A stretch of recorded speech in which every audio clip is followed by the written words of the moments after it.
नमस्ते मित्रों, आप सभी को हमारे YouTube channel hub of history archaeology and museology में हार्दिक स्वागत है। आज हम लोग म्यूजियोलॉजी एंड कंजर्वेशन पेपर का दिसंबर 2022 के नेट एग्जाम में पूछे गए 31 नंबर सवाल को सॉल्व करेंगे। इसका टॉपिक जो है म्यूजियम मिशन स्टेटमेंट से रिलेटेड है। तो चलिए शुरू करते हैं। Question number 31, the mission statement of a museum explains. किसी संग्रहालय का लक्ष्य कथन निम्नलिखित में से किसकी व्याख्या करता है? First, what the museum does, संग्रहालय के कार्य क्या हैं। Second, how the museum carries out it's functions, संग्रहालय अपने कार्यों को कैसे करता है। Third, why the museum exist, संग्रहालय का अस्तित्व क्यों है। Four, how decision will be made, संग्रहालय का निर्णय कैसे लिया जाता है। तो वीडियो को पॉज कीजिए और इसमें से करेक्ट आंसर चूज कीजिए। मैं कुछ सेकंड का समय देता हूँ। इसका सही उत्तर है option third, why the museum exist, संग्रहालय का अस्तित्व क्यों है। अब हम लोग म्यूजियम के मिशन स्टेटमेंट के बारे में डिटेल से जानते हैं। A mission statement is the beating heart of a museum.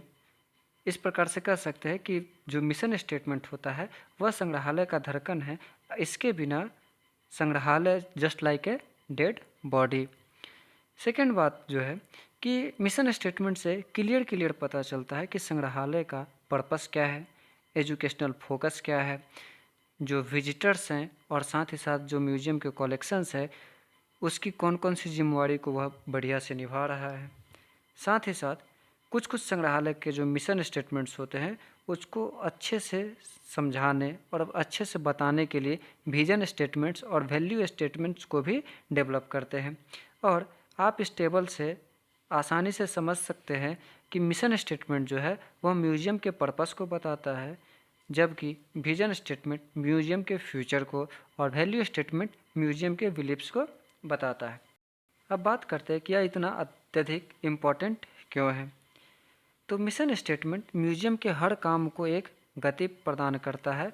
साथ ही साथ मिशन स्टेटमेंट म्यूजियम को स्ट्रेटजी बनाने का फाउंडेशन भी प्रदान करता है और स्ट्रेटजी से म्यूजियम के पॉलिसीज, प्लान, स्टाफ के एक्शन और उनके बिहेवियर को इन्फ्लुएंस करता है। अब देखेंगे कि म्यूजियम स्टेटमेंट बनाते समय किन किन बातों का ध्यान रखना चाहिए। म्यूजियम्स को अपने वर्तमान परिस्थिति, अपने मिशन, पॉलिसी और प्लान्स को क्लियर कट समझने के लिए टाइम निकालने की बात होनी चाहिए। साथ ही साथ संग्रहालय के मिशन स्टेटमेंट को सपोर्ट करने के लिए संग्रहालय के ऑफिशियल डॉक्यूमेंट भी होने चाहिए, जिससे म्यूजियम के पॉलिसीज और प्लानिंग एक ऑर्डर की तरह इफेक्टिव हो पाए। म्यूजियम मिशन स्टेटमेंट के कुछ मुख्य बिंदुएं थी जिनको अगर आप पढ़ के एग्जामिनेशन में जाते हैं तो ये काफ़ी ज़्यादा आपको हेल्प करेगी। अगर ये वीडियो अच्छा लगा हो तो लाइक करें, कमेंट करें, सब्सक्राइब करें और अपने दोस्तों में शेयर करें। धन्यवाद। मिलते हैं अगले वीडियो में।